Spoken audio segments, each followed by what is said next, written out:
These guys are ridiculous. These guys are ridiculous. Now, how about them damn Celtics? And we are back with another episode of How About Them Celtics. Sam and I are here recording on Monday, May 20th, ahead of the Celtics Eastern Conference Final Series against the Indiana Pacers. Lots of stuff to talk about today. Some quotes from practice, stuff about their mentality, quotes on Kristaps Porzingis, Draymond Green's thoughts on the series, because why not? Yeah, plenty of stuff. Sam, how you doing today? Having a day. Mm. Having a day. But I am excited for the show. More conference finals talk ahead. Got the Wolves onto the conference finals. Denver gone. It's true. It's true. Some rumors trickling in and out. Lots of stuff to get to today. Plenty of stuff indeed. Let's start with this mentality thing. So I was about to throw it over to a game recap, because I'm just so used to having games to talk about that it's weird not have a game to talk about. But Derek White said something at practice today. I did not go. I didn't feel well this morning, but I'm fine. But he said, quote, basically asked how much he appreciates being in the position he's in, the Celtics being in the Eastern Conference Finals, sort of stabilized, continued success. He said, yeah, it's pretty cool. Something that I kind of took for granted, I would say. Then I was talking with Drew, and he's only been, this is his second time in the Eastern Conference Finals, which is crazy because he's done so much in the league and been on so many good teams. But it's hard to get to this spot. So definitely a cool thing to be a part of. And I'm thankful and blessed, and just got to go out there and embrace the moment. And I feel like this is important because the Celtics, since that 2022 run, feels like they've sort of steadied on a balance. In 2022, it felt like the Eastern, making the finals was their finals. You look at the way they celebrated after that Eastern Conference Finals run, and they were that was their accomplishment that year. And that's not to say they couldn't have won or should have, whatever. The finals is irrelevant to the point I'm making. The point is they treated the Eastern Conference Finals, getting out of it, the accomplishment that it was, rightfully so. But then that's sort of where it felt like their mentality ended. Yes, this is the peak. This is what we were striving for, when really there was one more series, one more thing to go after. Last year, it felt like, all right, we've already been to the finals. Let's just get back there. We're good. Doesn't matter. Nobody's gonna mess with us on the way there. It's fine. We'll get there eventually. And then they sort of fell into it's not the same as, but the Hawks trap, the Hawks of, oh, we'll get back. Don't worry. And then the Hawks have just never been back. It felt like the Celtics were taking it for granted. And then throughout the course of this year, it feels like consistently guys have been asked, what does this accomplishment mean to you? What does it mean to have this level of success? And they've sort of presented this blend of we know what the big goal is, but what we're doing is awesome. And it's great that the heights we've been able to achieve, and specifically the Jays being asked about it, the heights we've been able to achieve together. And I think it's really healthy and really impressive to see the way they've been carrying themselves, because everyone wants them to be this doesn't fucking matter. It's you got to win a title, and deep down, they know that. I truly believe that they understand that it is that is the only goal. That is the one goal. But at the same time, to Derek's point, Drew Holiday, everyone's oh, he's won a championship. This is the peak. He's made the Eastern Conference Finals twice, and so yes, all anyone cares about is the rings. But even getting there to get a chance to get the ring is not something that a lot of these top players get, and that just shows you how much of a monumental task it is to win a championship. And I just think the mentality they've taken on that front all season has been super fun to watch unfold. Yeah, they've definitely bought into whatever Mazzulla is selling them. He's been the biggest mindset guy all season. That's been what he's been preaching since day one. These guys have come in, a lot of new guys in the core, and they've managed to hit the ground running. They've done a tremendous job of dominating from opening night on, really. They've bought into him. They aren't getting ahead of themselves. It's very rare to see them play poorly multiple days in a row, never mind multiple quarters. All the same stuff we've been saying all season remains true, and a lot of it has to do with their mentality. And it'll be interesting to see how they attack this series differently than they did in years past, because Eastern Conference Finals 2022, they lose game one. Granted, they're on the road, but they still lose game one. Last year, they lose the first three games. They really could be in a position to dominate the series if they come out and play for real and stay locked in and don't get rattled, I suppose, if things don't necessarily go their way. And I think that's really what they're preparing for. That's what this is all about. Is if something happens, if Indiana comes out and shoots the lights out in a game, you're not going to get discouraged. You're going to go out there, you're going to continue to take care of business as you've seen them do in rounds 1 and 2. Both game 2s have been a disaster. The opposing team has shot unbelievable clips from the field and from 3, and then they came out in 3 and 4 and just dominated. Interested to see how this series gets off, for sure. I don't even think I don't know. I think it just goes back to my whole what's the word for it? How much I dislike the way Boston fans discuss the Celtics. Because it is impressive what they've done. It's objectively impressive what they've done. But it doesn't matter. And no one's going to look at it as impressive until they win a championship, which I get it. And I get that that's the bar. And I can understand that. But it's frustrating because they've been so good. They've been so good for so long, and just none of it is going to matter until they eventually get over the hump. And I'm glad they've settled into a mindset and a space where they don't care with what other people think and the way people talk about them and stuff like that. But I don't know. I like this perspective from Derek White, and I like what Drew brought in, because like I said, Drew was brought in and the whole thing was, oh yeah, he's won a championship, he's got that experience. I think Jason Tatum's probably won just as many playoff games as Drew Holiday. I wonder what that stat is. I'm genuinely curious because Drew's been in the league a lot longer, so I'm probably talking out of my ass. But I mean, these guys on the Celtics have won a ton of playoff games. Horford probably has to be up there, maybe has more than the rest of the guys because he was around before. Okay, yeah. So Al Horford has 90 playoff wins. Tatum has 60 and Drew Holiday has 45. I get it. And he's got the quote more experience because he's got that title, but that's what, a really good playoff run or 2 mid-tier playoff runs more than Drew Holiday. I don't know. I'm not saying the championship factor is overrated or anything. I obviously know it's not. But my point is it takes everything aligning to get over that hump, and being miserable. I think that's the whole thing I'm trying to center on. It goes back to the whole practice thing. Fans just expect these guys to be miserable until they achieve the goal, but they can simultaneously appreciate what they've accomplished, have fun playing what is not even glorified. It's a fucking children's sport that they get paid millions of dollars to play, and also understand that there's a bigger goal and the importance of reaching that. Fans just expect Tatum after a game 2 loss to the Cavs to go home, shut himself in his room and do nothing for 3 days and just be depressed. But I think that's what I hate about the way sports are discussed and fans treat these people, because it's just that's not life. If you have a bad day, Sam, if you have a bad day at work, are you just gonna go home and cry and ignore it until the next day? No, you're gonna go play video games or take something take your mind off or do some shit to get over it. That's life. But since these guys are put on a screen for millions and millions of people to see, and so many people have invested probably too much of their personalities and livelihoods into their success, it turns into, if I'm not happy because you guys lost, you're not allowed to be happy, which is I dislike. And I'm happy that the Celtics have found a way or settled in a place where they have sort of dispelled that from their brains. Well, I think at this point, I don't think these guys should be mad at themselves. They've done just about everything they can do. They've played, they've taken care of business for the most part. If you want to get mad at the one loss, go for it. Or the one loss in each series is what I mean. That's what I'm saying. There were people after that Cavs series commenting on my practice videos going, why is this guy smiling? It's 2 days later and it's post-practice shooter and they're listening to fucking Bad Bunny on a speaker. What are we doing? Are you guys ill? It's just, I hate that part of the discourse. Yeah, I mean, you can't. I suppose when you talk about this, you're not really talking to me. So I guess if you're getting really mad that these guys are enjoying the non-basketball parts of their life or whatever, I don't know what to tell you. But I don't think it's it's also not raise a banner because they're here.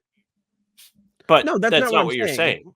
It's not what I'm saying. No, but I think they get that, and I think that's the good balance that they found. Like they can appreciate what they've done, where they've accomplished, and also understand that it's not the ultimate goal. I just like the people who get so unfathomably hung up on every win and loss, and I get that's like 10x in the playoffs, but like, O'Shea put up a tough. video about this, and he talked a little bit about going to the conference finals. Should I Noah play it? clipped it, of Of course she course. did. Shocker. And he says, I mean, I'll link it to you in the private chat if you want I to can play it it. right now if you want to play it. It's 15 seconds. Yeah, here we go. Perfect. Yeah, I got it. Here for we go. But he puts this in a little bit of perspective. All right, here we go. Here's our Shaper set. Prissy file. Shout out. But it's just crazy. Like, bro, we're in the conference finals. That's nuts, bro. And these guys do this every year. Like, this is what I want to be a part of. This is what I need to be a part of.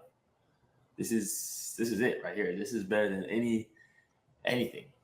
It's just fun. But it's just crazy. Like, bro, Like, Buddy Hield is the first guy I thought of. He's like a good NBA player. Makes like 20 mil. First time he's ever made the playoffs was this year. Like, Yeah, won 2 games. not only is Jason Tatum great, not only is Jaylen Brown great, but the Celtics have done a phenomenal job of putting a great team here. And it's hard to win a championship, man. Should the Celtics have done better? Should they probably ring? Probably. Yeah. They underachieved last year. Absolutely. 100%. There's no denying that. But that's last year. There's absolutely literally nothing you can do to change what happened in 22 and 23.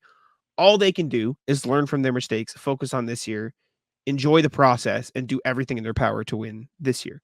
And people get so caught up on everything, like even the past, like even game to game. I know like losing a game 2 and then a day later talking about it is absolutely like a valid thing to do.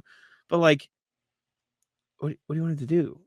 Like, I just hate the space of they failed here and then like murdering them before giving them a chance to like fix it. You know what I'm saying? Like, there's a balance to it all because like I've written stuff. I've written they sucked in game 2 against the Heat. They didn't close out well enough. Blah blah blah. Like you have to analyze what happened and figure out what did wrong. But I think there's a way to do that without like being the miserable portion that a lot of Twitter is. I think if there's anything we've learned from the playoffs this year / other teams in the playoffs this year is one loss doesn't mean you're dead. Yep. So I don't know. I mean, I guess there is that crazy contingent of people, but like you see it. I don't see the people being like, why are they smiling? Yeah. It's people are wild, man. Anyways, Prize Picks is America's #1 fantasy sports app with more than 3 million members. It is the easiest and most exciting way to get in on the action while you watch your favorite sports and players. You just pick more or less on 2 or more player stats and watch all the winnings roll in. You can now win up to 100 times your money on Prize Picks with as little as 4 correct picks.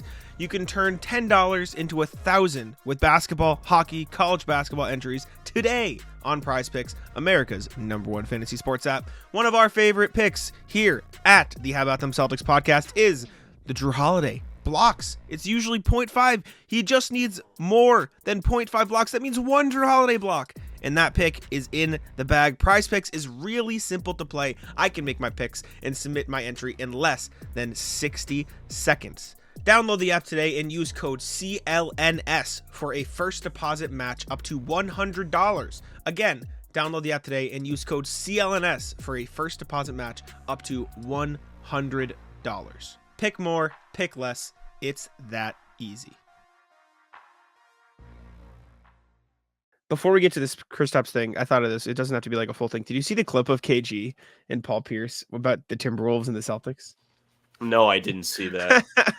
I want to find it and play it. Hold on, let me timestamp this. CLNS shared a wonderful video today of Sam Cassell jumping up to knock down a stuck ball at practice, and Tatum was hyped. Sam Cassell jumping up probably gets a little above the rim to tap the ball out. Respect. But I saw on TikTok this morning. Oh, I hope I'm gonna be able to find it. I don't know if I'm gonna be able to. It was basically Paul Pierce going, if it's Wolves Celtics in the finals, who you rooting for? And KG just goes, whoever wins the game. I'm the only man on the planet.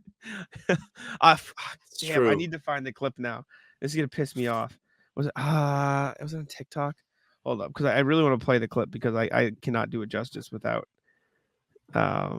playing it. He was like, certified is the thing. If I Twitter it, it'll probably come up. shit. Is this it? What? All the Smoke Productions. Is this gonna pull it up finally? Sorry, audio listeners. This is probably not very fun for you, but I'm determined. No, it's not on TikTok. I don't know where I was. Oh, I found it. Yes. Okay. Cool. I can just go to my TikTok and then likes. Hold up. Okay. Come on. I got there eventually. Okay, here we go. Liked. And yeah, okay. Well, I'm not going to share all of my TikTok likes. Actually, let me click on it first so we're not exposing my dumbass for. Okay. Here we go. Here's the clip. Apologies, audio listeners. Here's KG and Pierce talking about Celtics, Minnesota. Celtics play Minnesota in the finals. What you on? I knew you was going to ask that. I actually thought we was going to cover the Knicks, Boston. No, I thought we was going to cover that. I'm saying, what you on, Lord? So, what you on, Lord? so I'm the only what you one. on, Ticket? I'm finna tell you. What you on, Tick? So I'm the only one here qualified to be in this position, to hold the position What that you I have. on, Lord? I'm 50-50, Lord. I'm love. Oh, I'm the only one that can sit here in the middle and root for both. I'm the only one that can do that in the world. damn. Me.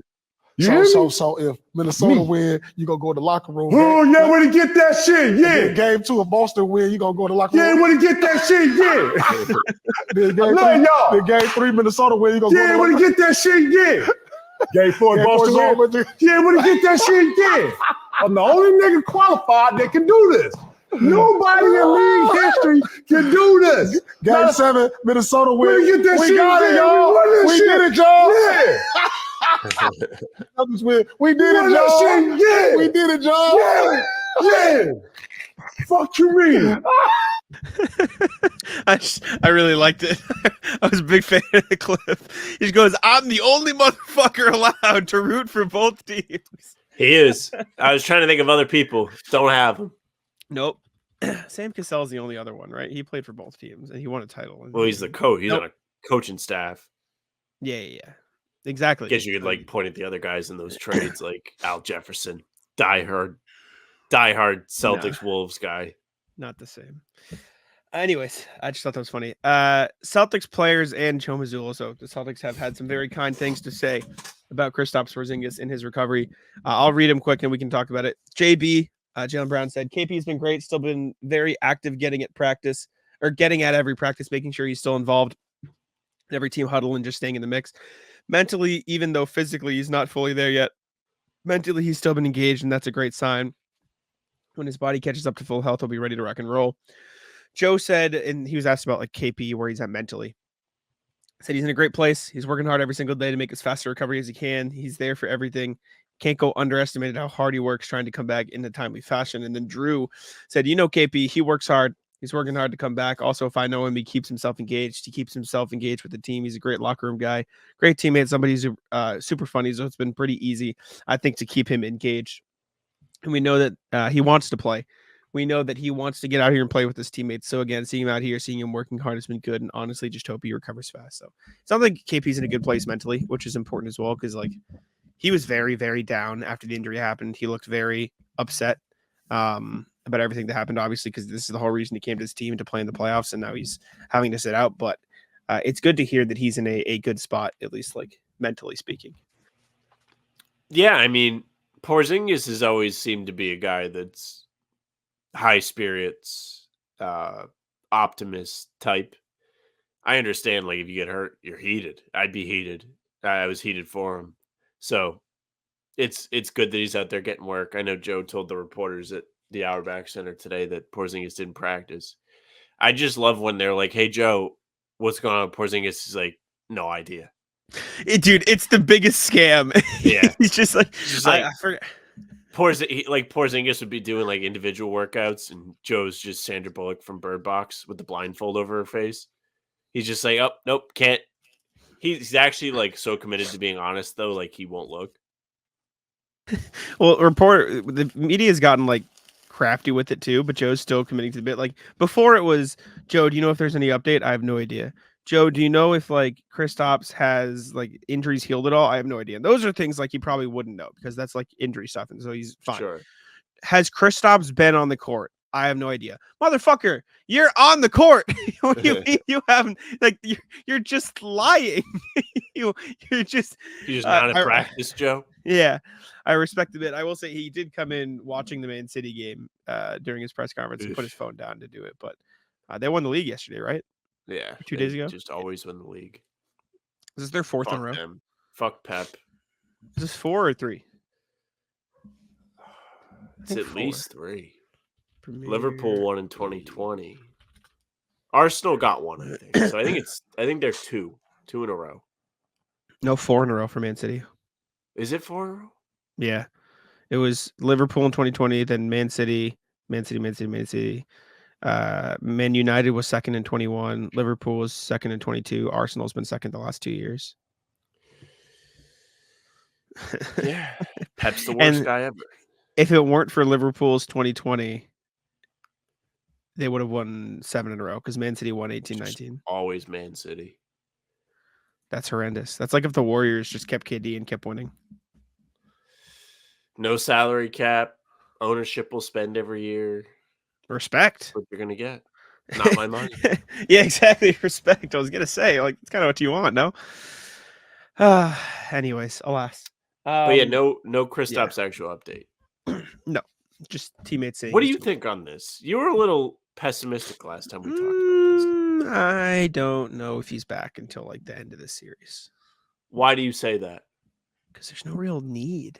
One, there's no need, and it does like even though he was moving better in Cleveland, it still didn't feel like he was moving at game speed. Like it still felt like he was moving a little bit gingerly. I know he was on the big bike at practice, right. Yes, but like it just feels like he's moving a step slow.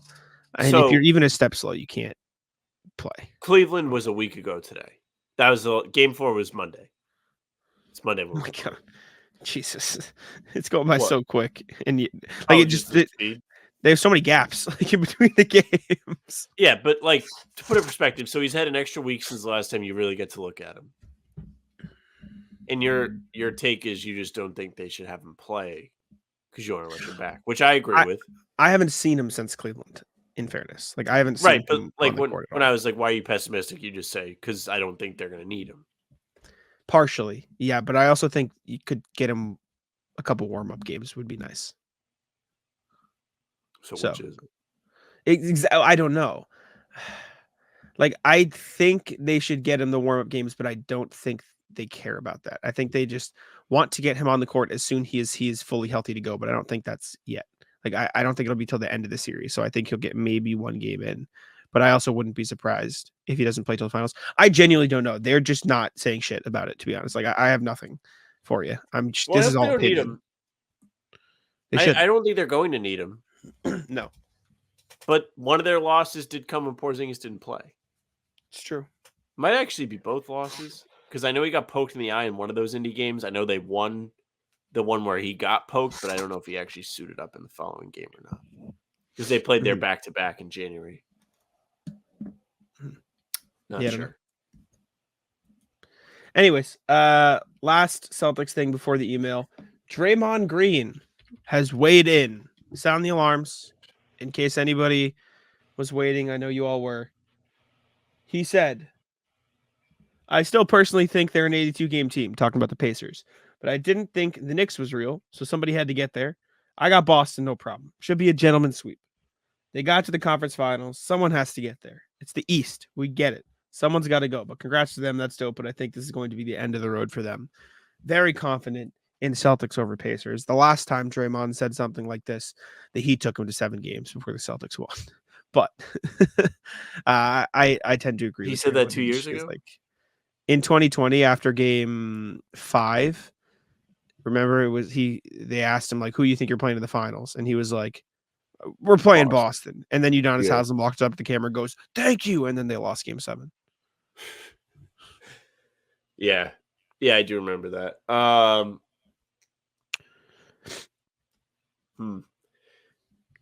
Do we have examples? The Miami team was different a couple years ago than like what I mean is this Pacers team has very like 2018 Celtics type vibes, not to where they're banged up, but just to where a lot of these guys are on the younger side. You have a few the guys that Hawks. have been around the block. It's the Hawks. The Hawks is a good one. I don't think it means like it's a steamroll. I don't know what to think about this. I don't think this should go 7. I don't know if I think it should go 6, but it feels like the 5 games are going to be tight. Exactly. I think it's gonna be a Cavs 5 game, except tighter. Like I think they're I gonna have also to win a would couple prefer close the loss games. to come on the road this time. That's what I We prefer. know, we're aware. But seriously, say, so Indy hasn't lost at home yet, so they haven't. But for what it's worth here, Draymond semi has a point. Like, this Pacers team does feel like a regular season team. They're built to win games across an 82-game span. They have good depth, which is going to help them in a 7-game series. The longer this goes, like, they're not going to fall off a cliff like the Knicks did. But it actually feels like there is weight to this. I know I'm not doing it justice. You nailed it with the Hawks take. It just feels like a team that is going to impress you at times, but they don't have the presence of, oh, I'm deathly afraid of that guy. they don't have the talent. I think that's like where it even the starts. Knicks, they had Brunson. The Brunson layer of the Knicks was like, oh, this guy, he can go stretches where he's unbelievably unconscious. You can't stop him no matter what. Well, Halliburton's a stud, and he had big moments in these Knicks games, but he's not on that same level. I agree, but I do think the Knicks. I think the Pacers thing is they all do that. Like they all just make all the shots. Like they all just decide, yeah, we're gonna make everything. We're today. coming off of Game 7. Well, they've shot 50% or better in over half their games. Like this isn't like a new thing. They shoot the ball really well in general. Like here, you want me to pull up the box scores? I looked at it this morning. I don't want the box score. I just want the team playoff stats. So I can reference them. I know about I did my research, but I don't know as a team what they've been shooting. I know they have guys that are going to piss you off. Really well. They've shot really well. In the playoffs so far, the Pacers have shot 50.7% from the field. Yeah, it's pretty good. Celtics are at what? 48. 48, just for perspective. Pacers are the best three-point shooting team at 38.1. Celtics are third at 37.7. Yeah. Siakam 53%, Halliburton 49%, Turner 51%, 45% from 3. Nembhard 57%, 48.7% from 3. Toppin 53%, shooting 33% from 3. TJ 48%, 26% from 3. Neesmith 43-30. Shepard 49-47. And Isaiah They make Jackson. all the shots. They just probably take good shots. Like when I'm watching them play the Knicks, the only guy that really felt like he was taking difficult shots was Siakam. Halliburton was stepping back 50 feet behind the line. Halliburton's shots are not like the. I don't know how to describe it properly. It's like his stuff all feels like it's in rhythm. Yeah, but it's like a step back hezzy over a guy's hand. Like it can be in rhythm, but it's still contested. He's getting to like the wing spots. Like Siakam is like taking for followaways, like mid-range shot creation stuff. Like Halliburton's is like coming off a pick, step to the side for a little extra space. Not the ones he was hitting against the Knicks. I don't know. I don't want to. Regardless, they shoot well. They're a good team. Going into this year, if I had told you one of the Pacers, Wolves, or Nuggets, or excuse me, Pacers, Wolves, or Mavs was going to be in the NBA Finals, what would you say? This is such a weird like Final Four group. Coming into the season. I forget which of these teams I even had the highest. Probably Dallas. Maybe. I think you might have had Timberwolves and the Mavs out of the playoffs, or at least one of them out of the playoffs. One of them was out. Might have been Minnesota. Thought they were fucked. Should we I think I might have been higher on the Pacers than most. You had Indiana at 6. 8 or 7, 8. 8. I had them at 8. Yeah. I had Minnesota 9th. You had Minnesota 11th. Yep. I had Dallas 10th. You had Dallas 10th. So, or 9th. So, Okay. yeah, shows how much we know. Red hot. Yeah, Nailed look at it. us go. Jesus Christ. All right. Phoenix, man. Yikes. Anyways, Hey, gang, let me tell you a little something about Game Time. The NBA playoffs have arrived. It's the most wonderful time of the year. Who doesn't want to get in on the fun? With Game Time, you can experience it with your own eyes. Get yourself great seats to games with even greater prices. That's right. You can save when getting your tickets with Game Time. It's an authorized ticket marketplace of the NBA, which makes getting those playoff tickets even faster and easier. Plus, the prices on Game Time usually go down the closer it gets to tip-off. Who doesn't love to save a little bit of money? I certainly do. I used Game Time back in March when I took the lady to a game. We went to see the Celtics play our Pistons, and it was great. I could look and see what the seat view would be just using the app.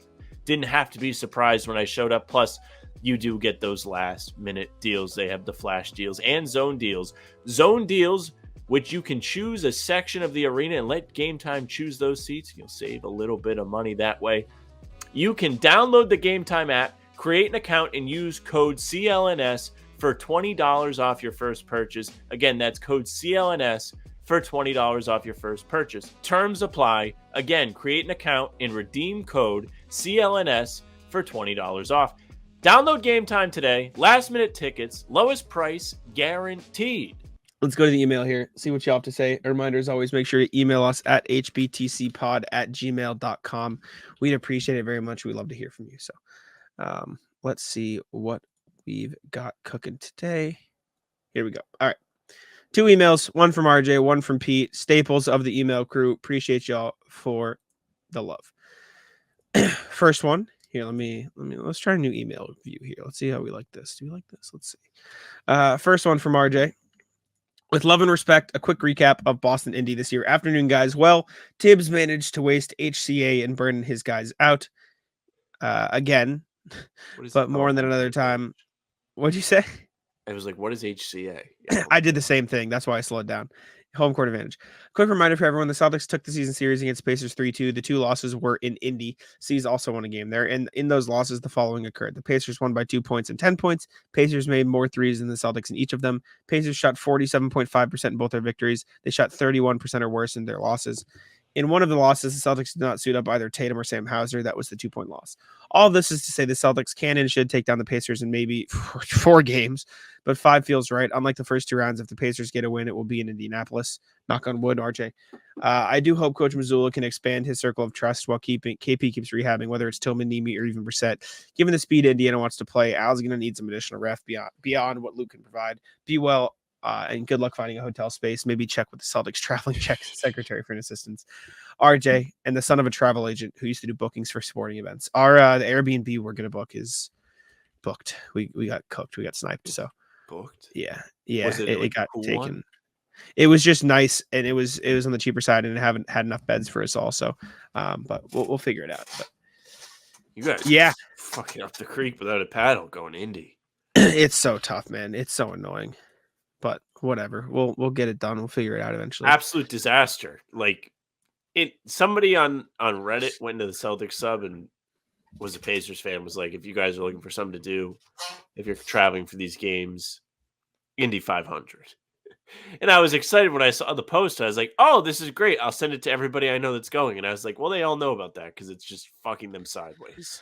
Correct. Ticket prices and in accommodations, all of it sucks. RV. Awful. It's real bad. No RV. I don't want to drive an RV. Thank you for the email, RJ. And yeah, I think they should be all right. I still don't. Tillman's questionable for game 1. Porzingis is out. I don't know about Nemi or Brissett, but I guess we'll see. Next email, last email from Pete. Not really basketball related. Excuse me. I have to cough. Pete says, "Hey, gentlemen, I just got the student evaluation report for the semester just ended. So I'm allowing myself 1 day of victory lapping. Check out the comments. Students always love the guest speakers I bring. That's consistent across time. The class was 7:10 to 9:40 on Monday evenings, causing me to miss a bunch of C's games. Oh, no. All right. So Pete's a professor. I didn't realize that, but shout out, Pete. Question, what do you like most about this course? These are the answers. I like the real cases and examples. We used to study and learn key course concepts. Both professors show their passion in what they're teaching and provide fascinating stories or experience in the field. All of it. They didn't answer what all of it is. I'm not going to read everything because there's long answers. I love the unique perspectives, knowledgeable and interesting guests that were great. Guests, topics, interesting to hear the experiences, best professionals. What did you like least? Nothing. Handwriting and handwriting mid and final exams, schedule, time in the class. Nothing I can mention. And then Pete says, hope KP ends up with a decent playoff report card when all is said and done. Cheers, Pete. Thanks, Pete. Appreciate you. Shout out you for being a goat. Putting together a good lecture, good class. Shout out Pete. I want to take Pete. Pete, let us know what you teach. I tried to figure it out, but I couldn't figure it out based on the responses. Let us know what courses. Anyways, all right, let's go to the NBA here. Sam, Nuggets, no more. Wow. Jokic out of the playoffs. Anthony Edwards got the job. Well, the Wolves got the job done. I won't say Anthony Edwards because he had a kind of a stinker. But Jokic out of the playoffs. Nuggets blew a 20-point Game 7 lead, largest in NBA history, after the Cavs did the same to the Magic in the first round. And now the Wolves are in the Western Conference Finals against the Mavs. Crazy. Crazy the Nuggets are out. Celtics kind of catch a break a little bit. Don't have to play Jokic.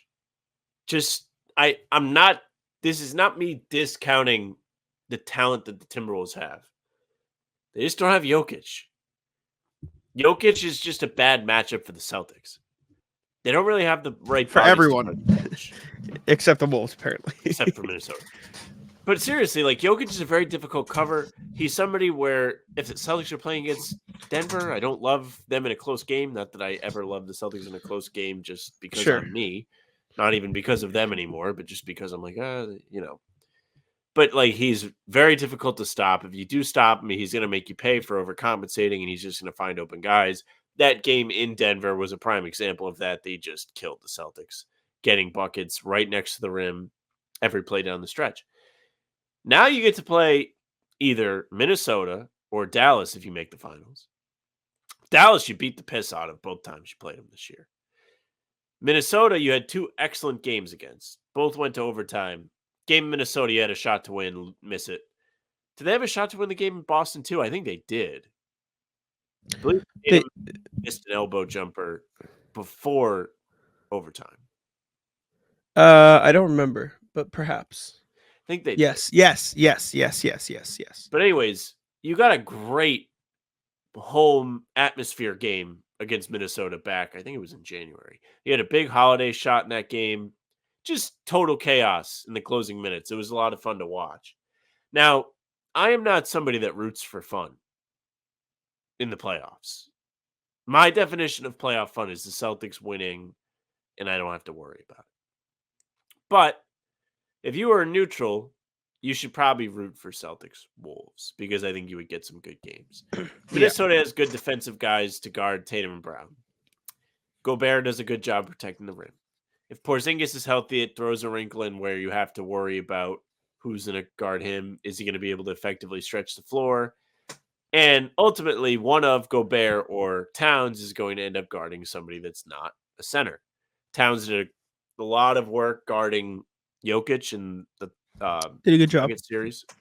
And they stuck Gobert on who? Aaron Gordon. Yep. They let him play the Rob role. So I don't know if the Celtics have an Aaron Gordon. That's the thing. No. If you're the Celtics, your biggest goal in this Pacers series, besides winning, should be making sure everybody's got some confidence in the back of their pocket. Yeah. It's going to be Drew Holiday. They're going to stick Rudy and Drew Holiday, if I had to guess. Holiday has been better. I agree. No, I think it's a good thing. I think you can bring him out to the perimeter and then he'll be okay. But Actually, talking about the game now. This game, we didn't get to watch all of No. it. We were at our stupid fucking men's league tournament, and they did have TVs there. So we got to watch some of the third quarter live. As we said, Nuggets blew 20-point lead. And I think we sat down and it was a 15-point game. Then it was 12. So we watched the comeback happen. Mhm. And then we played our game and we finished up and then the game was over. Anthony Edwards has 16 points and 6 of 24 shooting. Cat and Jaden McDaniels 23 points each. Nothing wrong with team ball. But as those of you on Defend the Wall Celtics Twitter pointed out today, had Tatum scored 16 points on 6 of 24, and we'll say Jalen and Kristaps scored 23 points each en route to a Game 7 win, everybody would be screaming super team, oh my God, Tatum got carried, this guy does nothing. All of the things that people that are Celtics fans hate would be being said. Yet, you don't really hear much of that today, except for people trying to like perspective it. Like, oh, well, if it was this guy, you would say this. And I'm okay with that if it was like that for everybody. Because it's a team game. Minnesota's guys stepped up. Cat played a good game. Cat had a huge like burden on him going into this because it was like, does this guy do anything? He's a big liability. They really like discuss Cat like he's an X factor, which he is. But there's a reason for that. It's because sometimes he shows up, sometimes he doesn't, sometimes his temper gets in the way, sometimes he takes stupid fouls. And he actually had a really good game in Game 7. So credit to him. Credit to Jaden McDaniels for playing both sides of the ball. And the Wolves are through. Yeah, I mean, I saw the memes.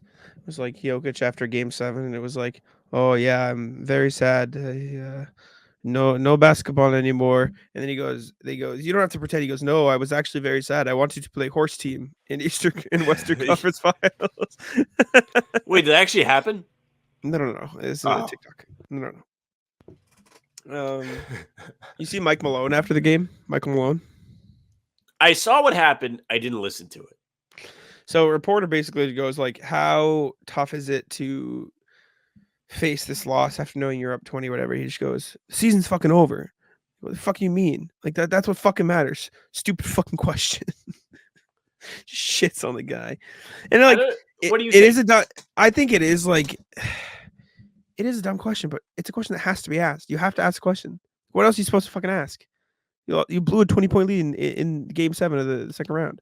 You had a historic collapse in a Game 7. Thoughts? Yeah. You have to. Have to. I wonder if we should like do games on this show anytime somebody flips out over a question. We try and find the way you could best rephrase the question to make it so they couldn't flip out at you. It's impossible. I don't know how you would do that. That's a tough one.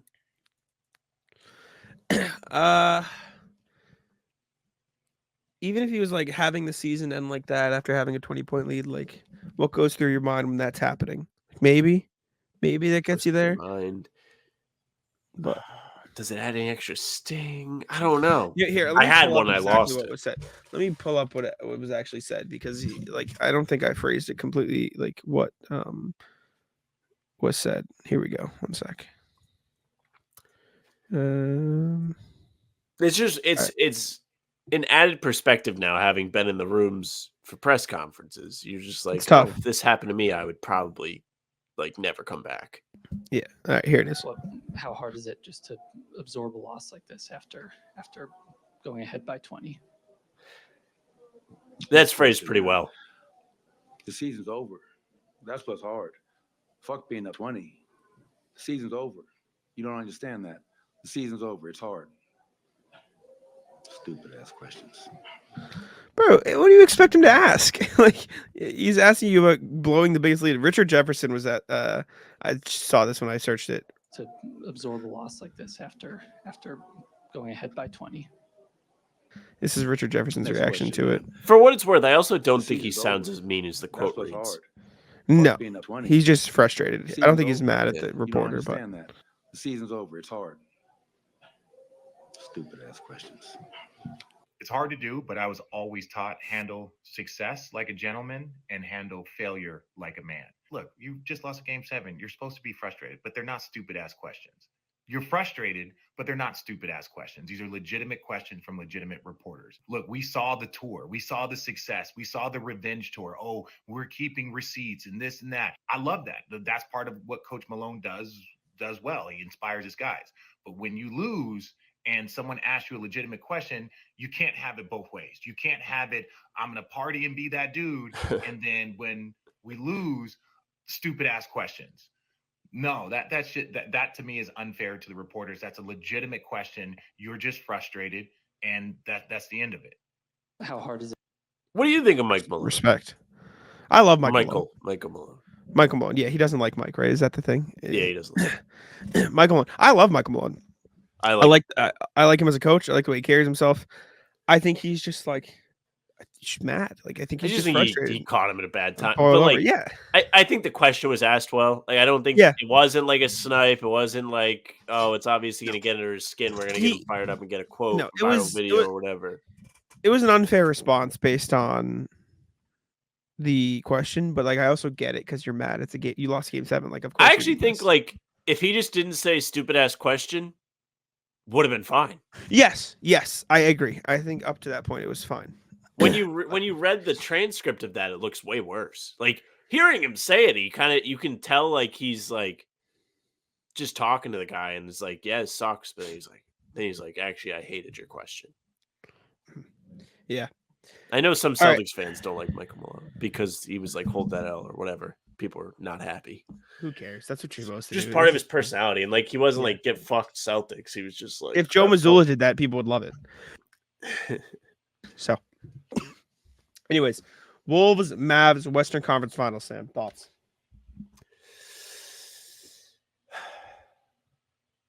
W Celtics. Celtics biggest winners from Game 7 Sunday. Really? Yeah. Listen, man. I know everyone's picking Wolves, and I think I'd lean Wolves too, but the Mavs have gotten here for a reason. It's not like they played some baby-ass bullshit teams to get there. The Clippers were hurt, yes, but the Thunder were a good fucking team the whole year, and you can cry in experience, but no, everyone was saying, like, look at these guys. Dominate the Pelicans. That's what you're supposed to do. You know, inexperience be damned. They get to the second round, and they're like, oh, look at them. They'll beat the Mavs. You know, they're taking them back and forth. And then immediately it is, well, they're inexperienced, so we're going to discredit the Mavs. Again, don't think the Mavs are going to beat the Wolves. I think the Wolves are going to win. The Mavs got here for a reason. I think it's more legit than the Pacers side of things because this is their second Western Conference Finals appearance in, 3 years? Like, that's real. It's a real thing. I think the Kyrie-Luka pairing is starting to figure out. I think Luka's starting to, improve. It took him a while, but he's coming around. They got good pieces. PJ Washington's been balling. I think it'll be a series. I think Wolves in 6, probably where I land, but I do think it'll be a good one. I think there'd be close games. I have a hard time buying Dallas based on where they're getting their 3-point shooting from. PJ Washington, 32% career 3-point shooter. Derek Jones Jr., not a good 3-point shooter career-wise. I think he's around like 30%. Respectively, 40.7, 37.5. Washington 6.8 attempts a game. Live or not lively. Derek Jones 3.3 attempts per game. Sorry, I can't speak. Yes, but I do think there is a part of that. Because I bet they both shot better in the regular season this year than they have historically, if you looked at the numbers. Let's pull it up. Basketball Reference. Let's take a look. Because I can get on board with what your hypothesis is, that they're getting better looks than they ever gotten. Correct. And that is tenfold in the playoffs because teams are sending so much extra pressure at Kyrie and Luka. So, like, Derek Jones Jr., last season, career high 33.8. This year, career high 34.3. Not a huge difference, but a little jump. PJ Washington. Time to pull him up. And I don't want to see this year. I want to see Dallas numbers. No, I'm going to look at Dallas. Yeah. I'm just saying that's important. Dallas, 31.4. Okay. Still bad. Charlotte 32.4 this year. Interesting. I do wonder how many more. Neither one of open them looks. are really like that No. great this year. I just wonder how many more open looks they are getting in the playoffs and in the regular season. And sometimes, regardless, sometimes teams just get hot. Like, look at the fucking Pacers right now. The Pacers are hot. They're making a lot of shots, and that's what wins. And hotter shooting teams win games. And I guess that's partly what the Mavs are doing. But I also think they have a great 1-2 punch. I mean, Dallas probably has the best two. The best player in the series. Yes. But I don't think Kyrie's better than Anthony Edwards. No, Ant's better than Kyrie. But I do think they have two of the top three. Yeah, definitely. I think Kyrie's the third best player in the series. I still think the Wolves win because of their defense. I think it'll do a good job of sharing the load and shutting down the Mavs. I do think the Mavericks probably have a better chance of picking on Mike Conley than the Nuggets did. Excuse me. Because I do think he's still the weak point on defense, even though he's a fine defender. But I like I said, I think I'll go Wolves in 6. Yeah, I don't know. I hate predictions, man. I fucking hate them. Because I feel like such like a sheep. Because I'm like, yeah, I'll go Wolves in 6 too. But I have like. I think that's the good prediction, though. My thoughts on the series is I just feel like Minnesota is a more complete team than Denver. I mean, Dallas. Yeah. What did I tell you last series about Dallas and OKC? I said, OKC is a more complete team than Dallas is. Exactly. Dallas got a complete team performance from the role players. OKC didn't. Minnesota has gotten really solid performances in big spots from their role guys. Probably trust Jaden McDaniels till he's bringing on defense more than I trust these Dallas guys. Trust Mike Conley. He's been a needle mover for Minnesota and really all of his teams. I know we kind of kicked Utah back and forth on one of these recent pods where I was like, yeah, when he was in Utah, they got off to that crazy start and they were way better than everybody thought they were going to be. And then he got hurt and then they traded him. He got to Minnesota. I think Mike Conley is an impact player. He makes them move. Those guys have credited him for being a big part of what they're doing. And Minnesota truly does have a team feel to it where all these guys have their role. They all seem very comfortable in it. I just like them in this. Yeah, I think Timberwolves will win, but we'll see. Been surprised before. All right. NBA all rookie teams have been announced. First team, Victor Wembanyama, Jaime Jaquez, Chet Holmgren, Brandon Miller, Brandon Podziemski. Second team, Derek Lively, Gigi Jackson, Keontae George, Amen Thompson, Cason Wallace. Doesn't feel like there are any surprises. Then again, I don't really know off the top of my head, so I'm going to look at the excuse me, the rookies stats just in case I'm forgetting anybody. Let me take a look real quick, see if I'm forgetting anybody. Scoot, not on the team. Probably a little surprised. correct. That was my first takeaway when I saw this. I was like, that's a little strange. Like, just thinking back to the draft, third overall pick doesn't make either of the all rookie teams. Probably doesn't feel great for Portland. I know he wasn't very efficient this year. He had some struggles. Like he had some, oh, wow, this guy's not doing that great. Growing pains as he got into the league. But feels like he should have been on a team. Feels like he should have been on a team. I think Pods definitely deserved it. He played a big role for the Warriors, and they sucked. Like he tried to keep them alive at times. Yeah. Cam Whitmore only played 47 games. I don't think there's technically a rookie rule, but that's probably factored in. Duop Reith, like ironically enough, played really well, but didn't get a team. Derek Lively was good. Probably Surprised deserved. He's not on there.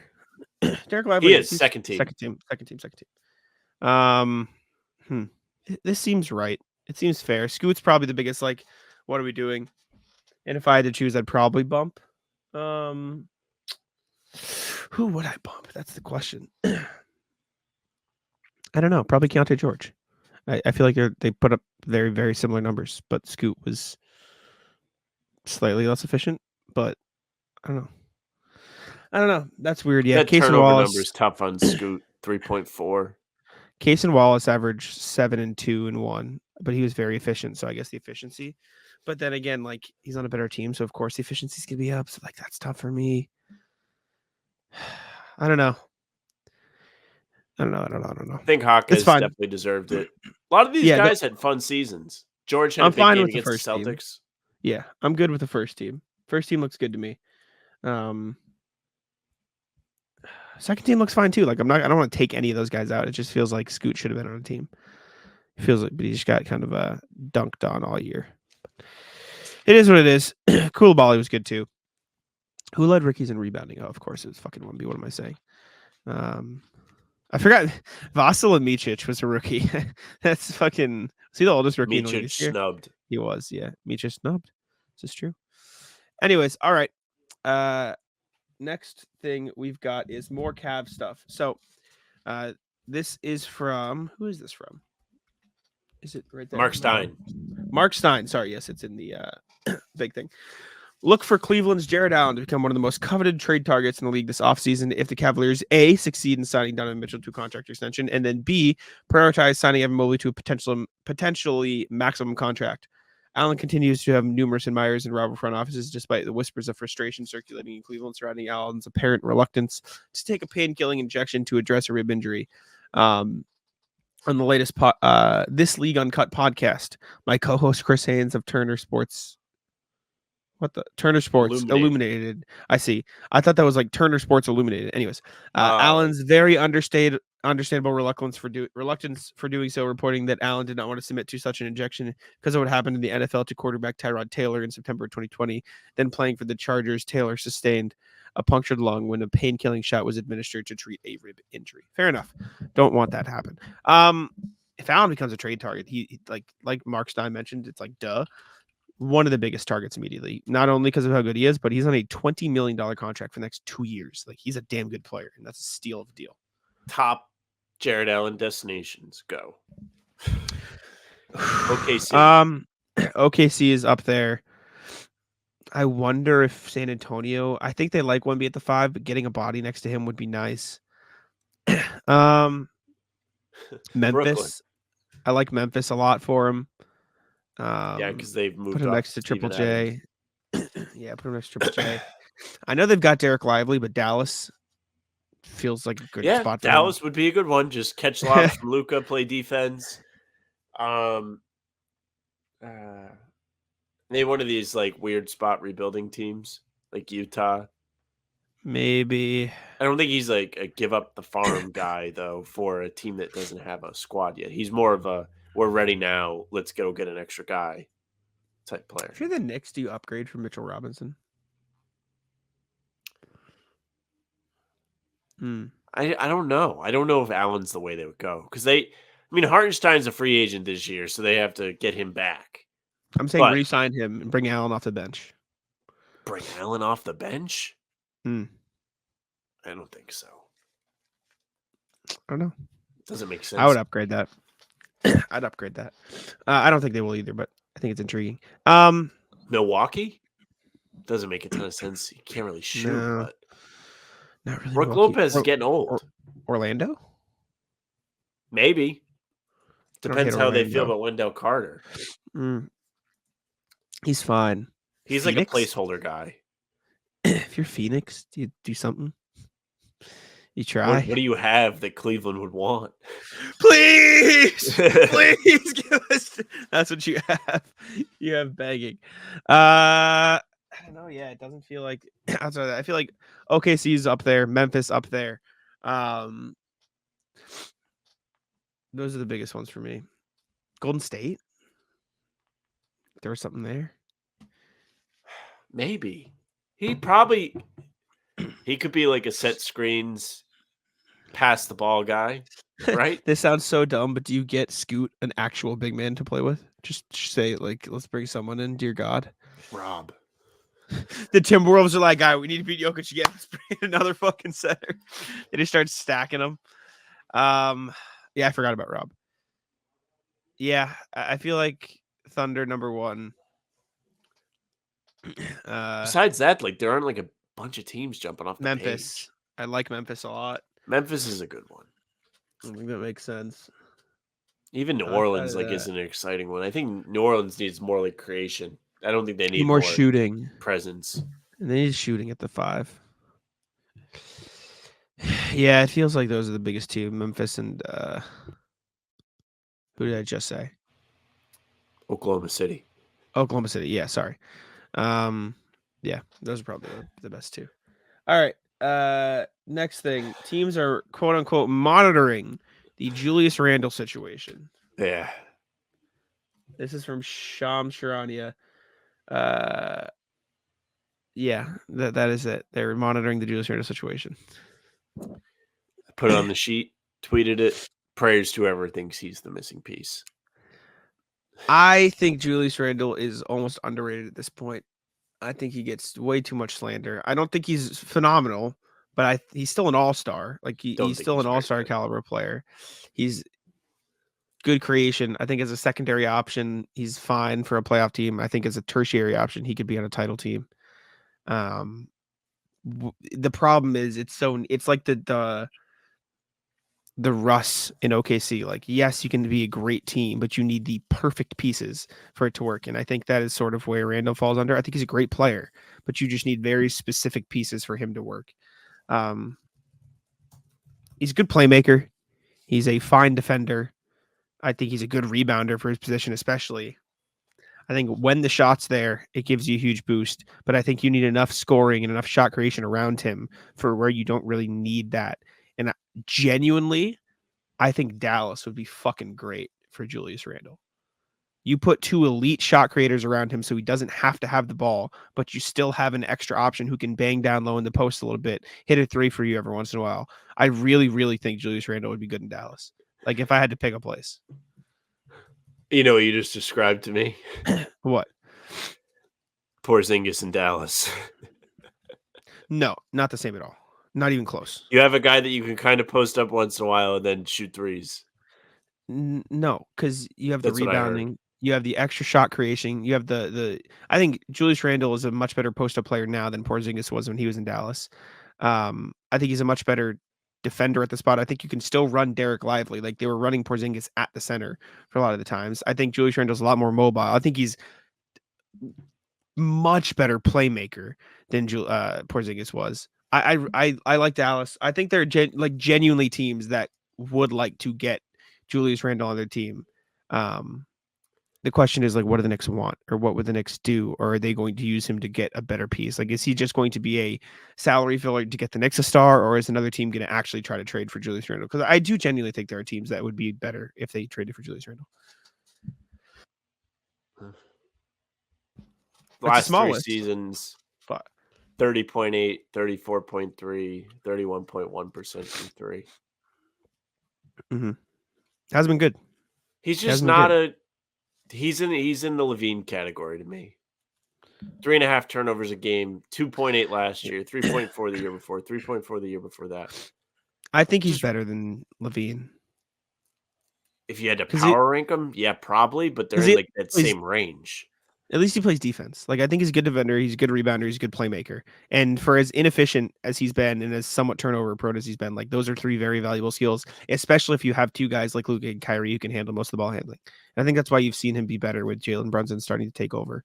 And for what it's worth, I think the Knicks would be fine keeping him. You have Brunson in this elevated role.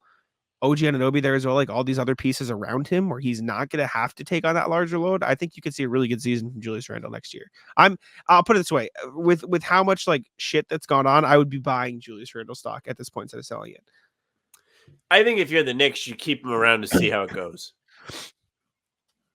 And then if it's not working, like you're like, oh, well, all these other guys played really well last spring together and just don't need some guy doing spin moves and losing the ball out of bounds. Maybe we'll trade him somewhere. But I think you're going to get a really good season. Let me find the awards tab here on Basketball Reference. 3-time All-Star, 2-time All-NBA, 1-time Most Improved. I have that stuff, but I want to see like where he like placed in defensive voting. All defensive voting shares 20th in the 2020-21 season. So he's not really like he's probably like an average defender. He has the size not to get bullied, which is good.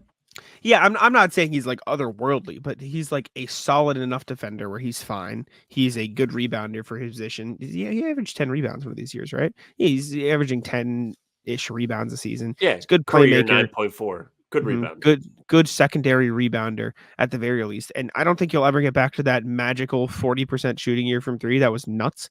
But I think you can get like, even if you plateau around 34 where he was last year, like, You're fine. You live with that. You're good with that because of the other stuff he brings to the court. He averaged 32 points a game for the Pelicans, huh? Oh, no, that's per 100%. I was like, holy shit, he had a year in New Orleans. No. I feel like people are too harsh on Julius Randle nowadays. I'm buying the stock. Hey, flags planted. Until he's like otherworldly, I'll be like, this guy's just a losing player. Fair enough. Is this the last? No, second to last NBA thing. LeBron James is reportedly not involved in the Lakers coaching search. Yeah. Right. Thoughts? Big lie from Shams. Yeah, there you go. Put it on the sheet for you. Don't think so. Think that's not true. Not involved in, oh yeah, my podcast buddy is up to be the coach. But I swear I don't have anything to do with it. Oh no, I don't really care you hire as coach, but I'm gonna go sit courtside at the Cavs game. Quote, I'm told LeBron James is not involved in the Lakers head coaching search. James has made it clear that this is the organization's decision. Yeah. He's had no conversations with the Lakers about JJ Redick. I don't think LeBron's ever made it clear that it's the organization's decision ever. I believe he's had no conversations with the Lakers about JJ Redick. Sure. But he's probably had conversations about conversations. He's probably like, hey, this guy JJ is probably be a pretty good coach. Like, I'd probably play for a team that he plays for. He's probably doing this subtle like fuck you bullshit. Like yeah, I'd probably stick around if they hired a former 3-point sniper who might have played for the Clippers, Pelicans, and Sixers. Just throwing some darts at the board though. Not gonna name any names. You know what I'm saying? Like he's probably pulling one of those. Yeah, maybe he's putting this out there because it doesn't want to come off as like podcast nepotism, where his podcast partner is getting the job, and it's only because he's LeBron's buddy.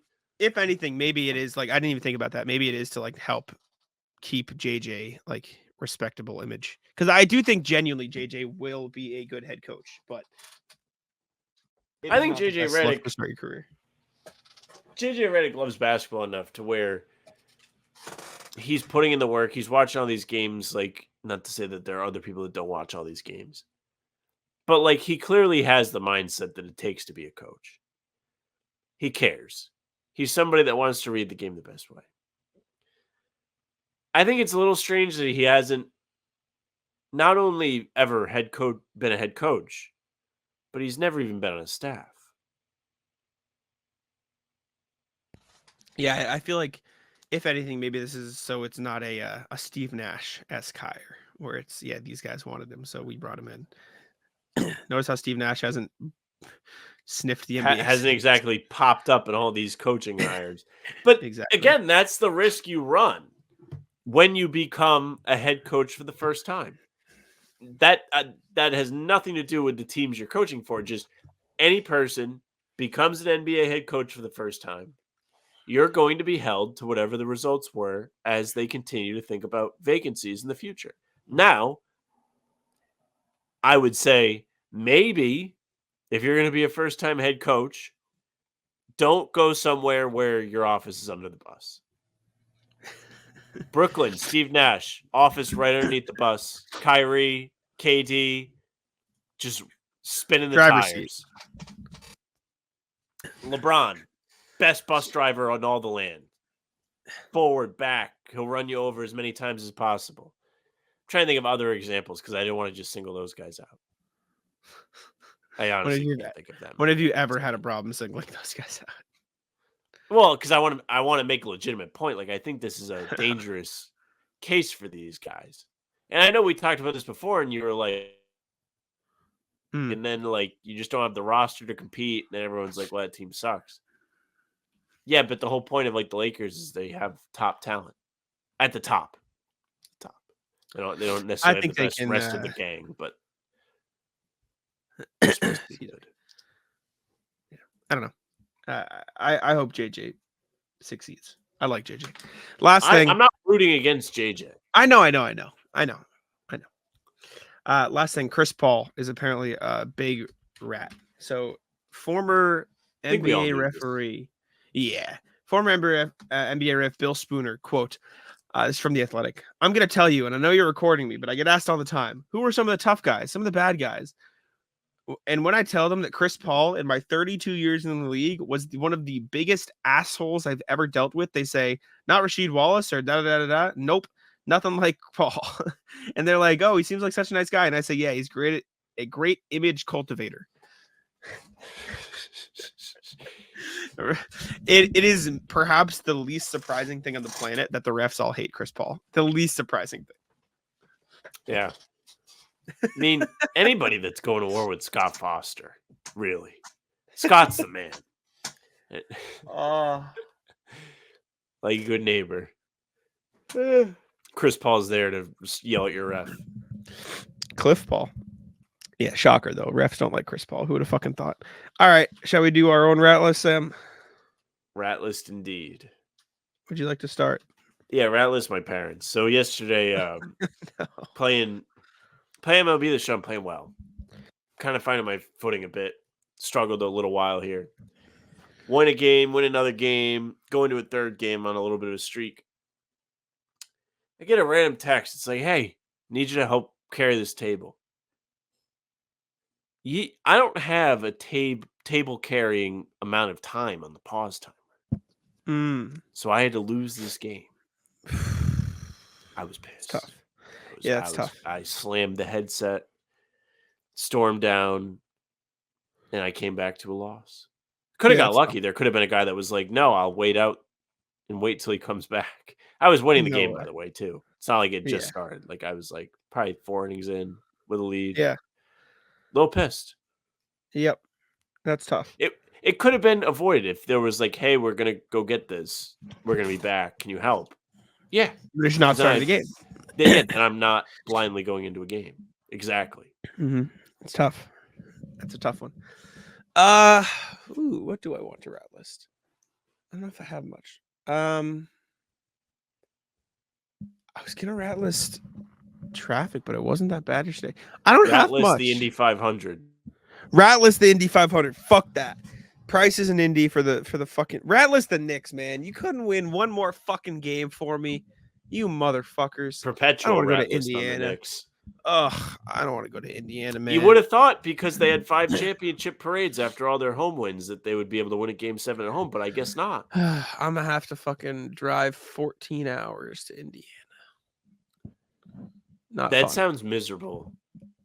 And it sounds even worse for recording. Now that I think about it. We may have to like backlog some stuff or something. Oh, you're right.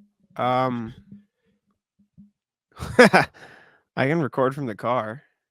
That would be something. That I wouldn't hate. Or I could record at a rest stop. Really, we only have to do a 10-minute video, right? Yeah, it'll be something quick. All right, I'll do something on the road, then I'll fucking wing it. That's fine. I don't have many of the rat lists. Saturday game, Sunday off day, Monday game, drive back Tuesday. Yes, and Tuesday could be another 10-minute video. It's fine. Cool. Okay, I didn't even think about that. Good call. I was just like, oh boy. But yeah, you're going to Indy.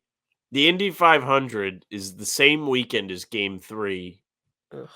And everybody and their mother is going to Indianapolis.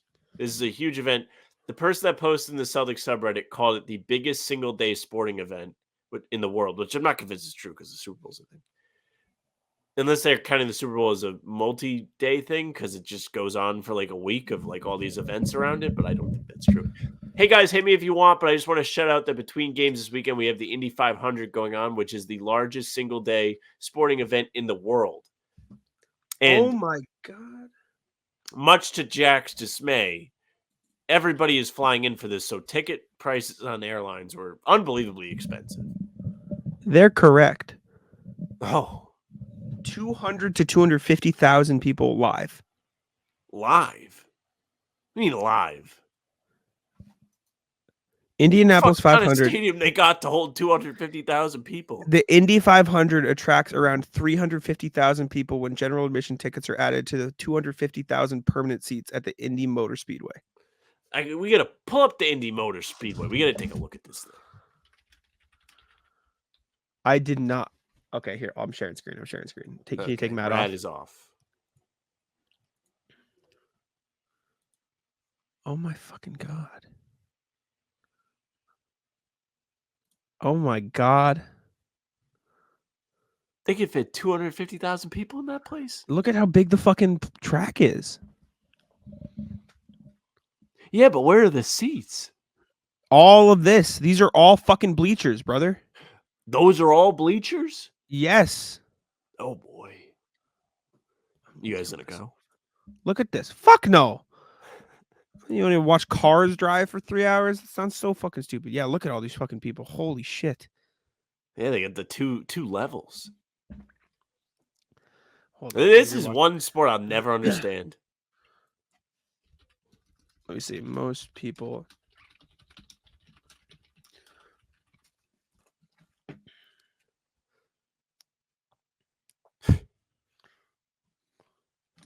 So the answer that comes up on Google is a soccer match in, I think they said Brazil, with just under 200,000 people at it. Yeah. This Indy 500 said 350,000. That's kind of unbelievable. It's a lot of people. To put that in perspective, my state has a little over 1 million. We did this a couple pods ago. I think it was what? Wyoming has 550,000 people? Yeah. Holy shit. Yeah. Formula One is number one. How many they have? But well, this is average attendance at a Formula One event is 279,000. So I can imagine another race has, you know what I'm saying? How exciting can a race be? Not very. Yeah. That's one I don't know. I know a lot of people love F1, but I'll do it. Sorry. But Jesus, man. That sucks. That's so many fucking people. That's so many people. This is literally the worst weekend of all time for you to have to go to Indiana. Yes. There's not a worse possible time for me to have to go to Indiana, let alone the fact that I have to go to fucking Indiana. Does Larry Bird show up to that's a less game? than ideal too, but Does Larry go to a game? Oof. I say no. Celtics Pacers Eastern Conference Finals. Like that if he was ever And if going he to does, go to a it's in game. Indy. It's not here. Exactly, that's what I'm saying. But if there was ever a game for him to go to, this is it. Right? Like painted for him. I don't know. Huh. You have anything else? I don't have anything else. Men's league. Ratless. We lost. Yeah, we lost. What? I played bad. Very bad. All right. Yeah, I'm hungry. All right. Thank you all for tuning in. Make sure to leave a like and subscribe to Bout Them Celtics. We'd appreciate it very much. A lot of support in the recent videos. Hopefully it keeps up for the playoffs. That'd be great. Thank you very much. Sam, let you wrap it up. Yeah, thank you very much for listening and watching. Make sure you subscribe to the channel, hit the bell so you don't miss any of our daily uploads. We're coming at you with something new at 5 a.m. every single day. We have full pods Tuesday, Thursday, Sunday, game recaps the morning after, so we'll be here tomorrow morning. And other videos in between. We won't have many of those until the series is over because every other day. It's going to be fantastic. Content easy. But yes, we have Talking C's live streams Monday, Wednesday, Friday mornings. We have Celtics the Roundtable will be Wednesday around 6 this week. And then we've got pregame for every game. So hit the bell. You won't miss any of it. Leave a like, comment. We appreciate you guys. Spotify and Apple is the place to find our audio versions. You can find the pods and game recaps there. So if you follow us, they'll go right into your feed. Leave a 5-star review. You can email us. hbtcpod@gmail.com is the address. You saw RJ. You saw Pete. They got in on the fun today. Be like them. We'll always read what you guys have to say. You can find us on socials at How About Them C's, Twitter, Instagram, TikTok, Facebook's just the name of the pod. Our streams are there. They're on YouTube and they're on Twitter. Jack's Twitter's at Jack Simone NBA. Mine is at Sam LaFrance NBA. That's it for us. Tic-taco. Come on. Taco.